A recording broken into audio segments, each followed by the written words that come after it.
kamu yang kutelepon. Aduh. Roro yang lagi kita. Belum jadi. Oh iya, silakan.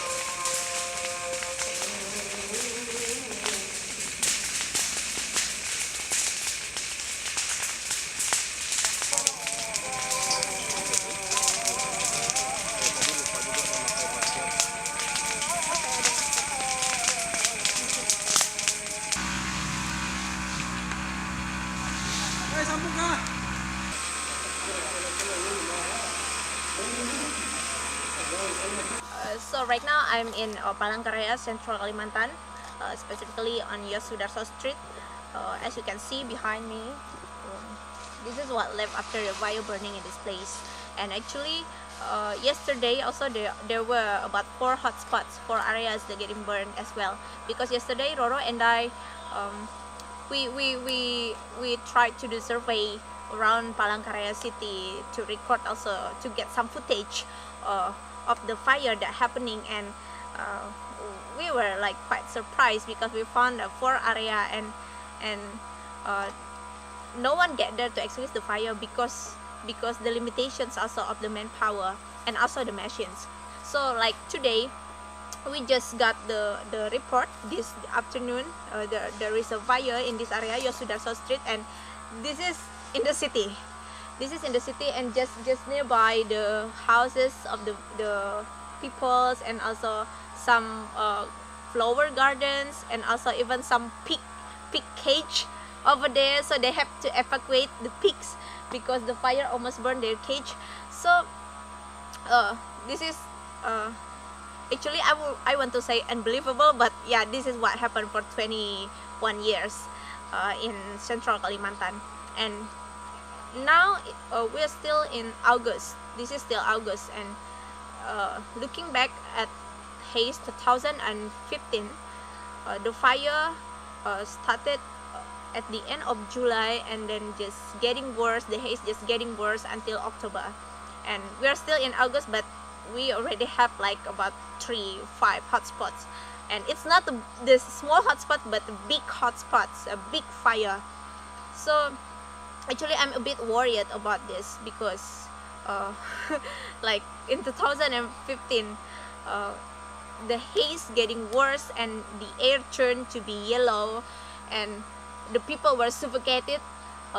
That's in the mid of September. So this is very early dry season, I said, but the weather is so dry, and the wind also make the fire spread very fast.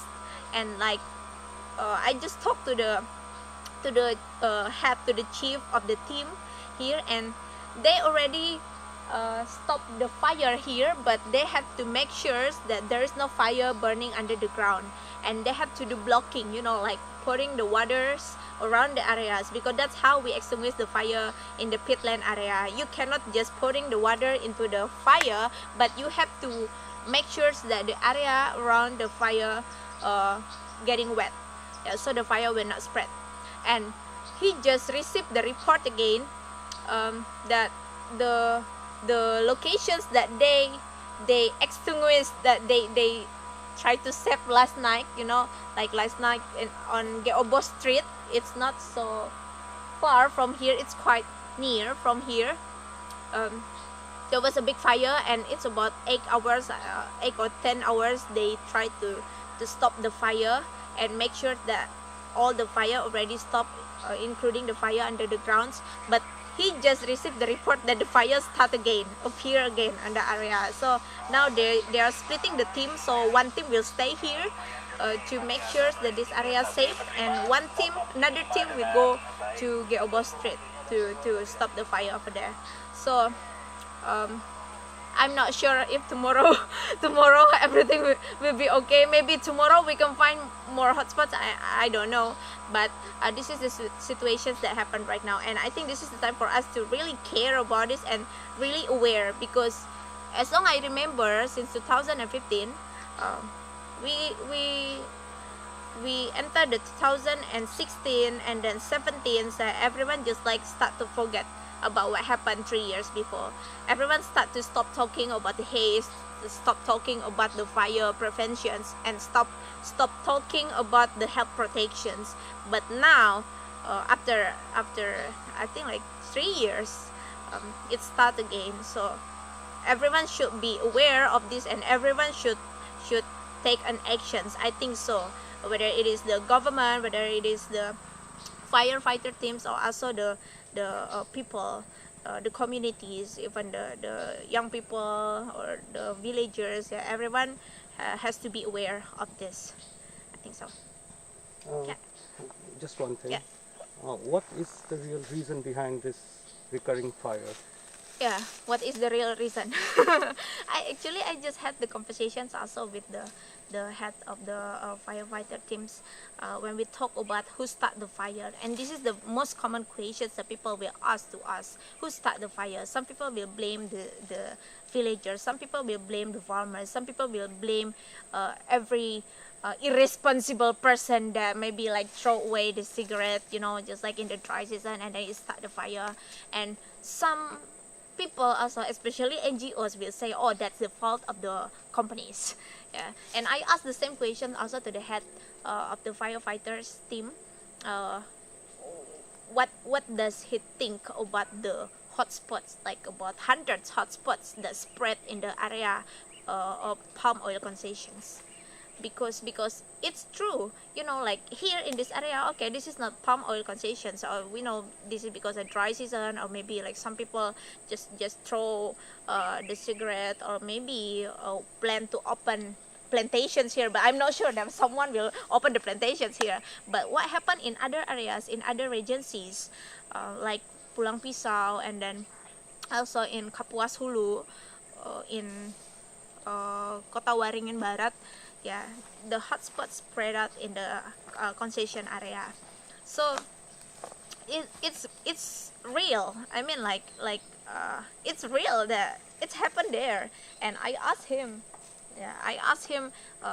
do you guys still go down to stop the fire, whether it is in the palm oil concession? They say yes, even we go there by using helicopter, like by getting by helicopter, and also like boats, because the access is so difficult. And when I asked him, who do you think should be responsible for that, companies or villagers? Yeah, actually it's such a complicated questions, because the tensions between the people, the local people, and the companies, it's already happening for so long time.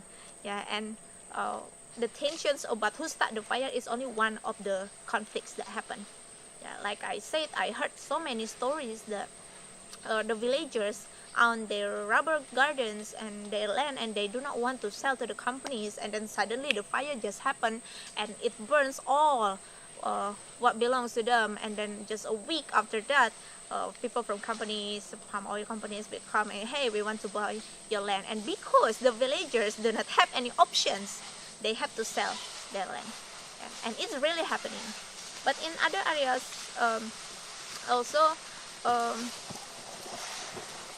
yeah, in other areas also, when I talk to people, I receive the information also it's company that start the fire, because they will pay people to burn the land, because it's very easy. I mean, like it's cheaper to clear the land by burning it rather than you use a heavy, like excavator or something like that. Yeah. And some also say, yeah, that's because the villagers that want to open the field rice, like to plant the rice and start the fire. Yeah, but yeah, I think like the answer for this is government should take a stand on this. I mean, like what's happening so far is government just kept silent about this, even though the NGOs, some credible NGO, they already have the data about the list of the companies, like have a problem with their permits, and already blacklisted and have a bad track record. But what happening on the ground is people, farmers, that they suspect to start the fire will be sent to the prison, but the companies, they will just let them go. Yeah. So this is something that triggered the anger also in the communities. So I think this is complicated thing, but we can see the like, actually we can see the clue here, who start the fire and who makes the fire. And I say this also, like without you know, like without ignoring the factor of climate change. And climate change is real, the dry season is real, and also the peatland conditions also. Like here in central Kalimantan, the peatland is not a good peatland anymore, because when they plant the palm oil, it will dry the peatland. Actually, if the peat is good, I mean like it's a wet peat, and then it's okay, you know, because that's how we do in the past. I mean like our ancestors, they used to burn the land, I mean burn the peat, and it's okay. But because the peat already destroy the match and very dry, so we cannot just start the fire, because it can spread, even burn hundreds or even 1,000 hectares of area.